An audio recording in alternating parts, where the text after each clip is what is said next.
다시 십자가로.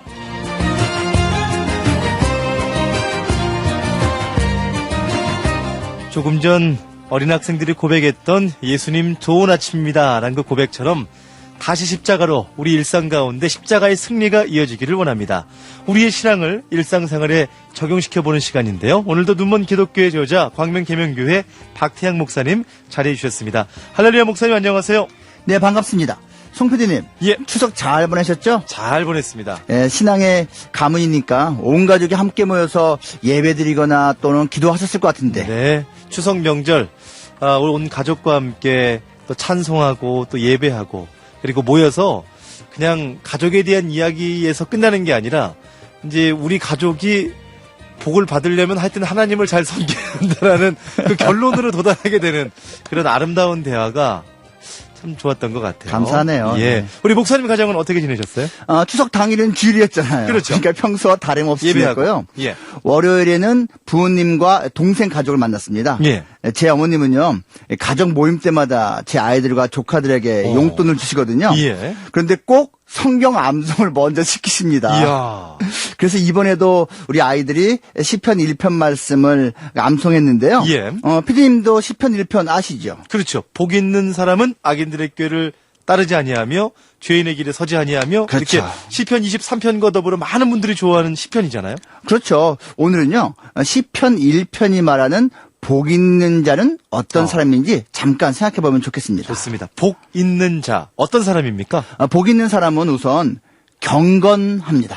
경건. 예, 1절 기억하시죠? 방금 말씀하신 대로 악인들의 꾀를 따르지 않고 죄인들의 길에 서지 않고 오만한 자의 자리에 앉지 않는데 이것은 소극적인 의미에서 경건을 말하는 거고요. 이어지는 2절에서 오직 여호와의 율법을 즐거워하여 그의 율법을 주야로 묵상한다. 이것은 적극적인 의미에서 경건입니다. 아멘.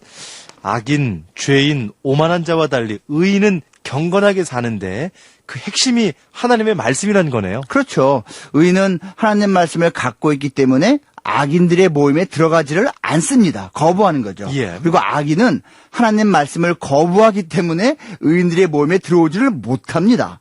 자격이 없는 거죠. 그렇죠. 의인들의 모임은 간단히 말해서 천상교회이고요. 복 있는 사람은 경건한 자고 경건한 자는 의로운 자고 아멘. 의로운 자가 천국 가는 자입니다. 그리고 천국 가는 자가 최고의 복을 받은 자인 거고요. 예. 목사님 갑자기 성경 구절이 생각나는데요. 그의 경건한 자들의 죽음은 여호와 보시기에 귀중한 것이로다. 아멘. 이 장례식에서 종종 인용되는 성구잖아요. 그렇죠. 경건한 자의 죽음은 천국 가는 죽음이니까 귀중한 죽음이 되는 거죠. 아멘. 경건이라는 단어는요, 히브리어로 하시드라고 하거든요. 하시드. 예, 하시드의 사람들을 하시딤이라고 해요. 예. 바리새인들은 자기들이 하시딤이라는 자부심을 가졌었죠. 비록 그들은 왜곡된 모습으로 경건을 지켰지만 기본적으로 하시딤이라는 의미는 좋은 겁니다.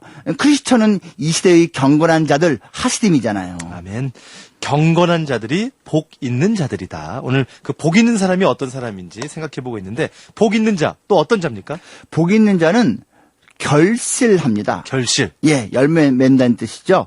복 있는 사람은 시냇가에 심은 나무가 철을 따라 열매를 맺으며 예. 그 잎사귀가 마르지 아니함 같으니 그가 하는 모든 일이 다 형통하리로다. 아멘. 하나님 백성의 인생은 반드시 결실하게 되어 있습니다. 아멘.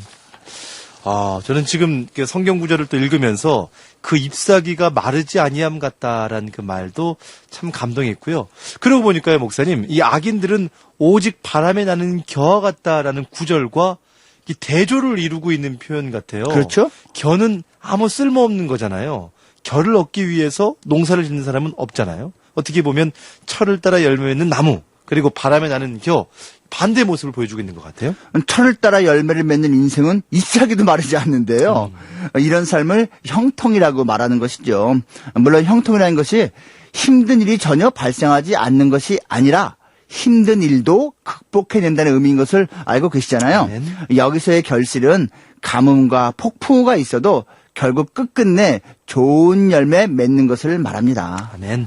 자, 목사님 오늘 결실에 대해서 말씀드렸는데 또 우리가 이제 이번 추석 명절 됐을 때 우리 가족들이 모였을 때 좀 우리 사랑하는 자녀들이 취업도 잘 되고 또 진로도 잘 모색이 되고 공부도 잘하고 건강하고 이런 또 세상에서의 그리는 복도 참 좋고 중요하겠지만 그렇죠. 기도도 기본적인- 해줘야죠. 예, 예. 하지만 이 결실은 어떻게 보면 기본적으로는 영적인 것을 또 말하는 거잖아요. 그렇죠.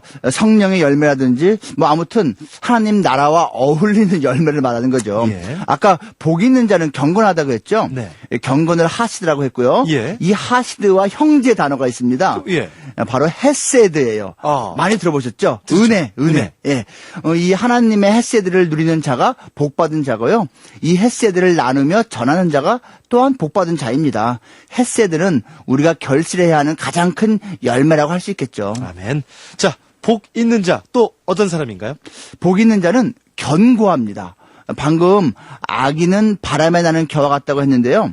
하나님 말씀이 삶의 무게중심을 잡고 있는 사람은 세상 바람에 이리저리 날려다니지 않습니다. 아멘. 교회 생활을 하고 있어도 세상의 돈바람, 쾌락바람, 인기바람에 휘날리며 살고 있다면 자신의 신앙에 대해 진지하게 고민해 보는 것이 좋겠습니다. 아멘. 목사님 그런데 사람이 탁 옆에서 보면은 저희는 그 마음의 중심을 모르잖아요. 이렇게 그렇죠. 표정과 태도만 볼 때가 있는데 어떨 때는 그 옆에 있는 사람이 견고해 보일 때가 있어요. 그런데 그 견고함의 근거가 세상적인 어떤 자신감이나 근거가 아니라 하나님 말씀, 성령, 하나님 말씀 이렇게 좀 삶을 견고하게 만들어주는 근거가 되는 것 같아요. 아주 잘 말씀하셨는데요. 우리의 삶이 견고해지기 위해서는 절대적으로 하나님의 인정하심이 있어야 합니다. 시편 1편 마지막 절 기억하시죠? 무릇 의인들의 길은 여호와께서 인정하시나 악인들의 길은 망하리로다. 여기서 인정하다는 단어가요. 많은 사람들이 알고 있는 대로 히브리어로 야다예요. 예. 이 단어 기본 뜻이 동침하다잖아요. 네. 그리고 알다라는 의미로 보통 해석하죠. 그렇죠. 그러니까 의인들의 길은 하나님이 연합하고 계시고 하나님이 알아주시는 견고한 길인 방면에 악인들의 길은 하나님이 인정하지 않는 길이기 때문에 멸망으로 가는 길이라는 거네요. 바로 그겁니다. 사실 시편 1편에 4번씩이나 반복되는 악인이라는 단어 자체가 불안하다는 히브리어에서 파생된 거예요. 그러네요. 악인은 절대 견고하게 살 수가 없습니다.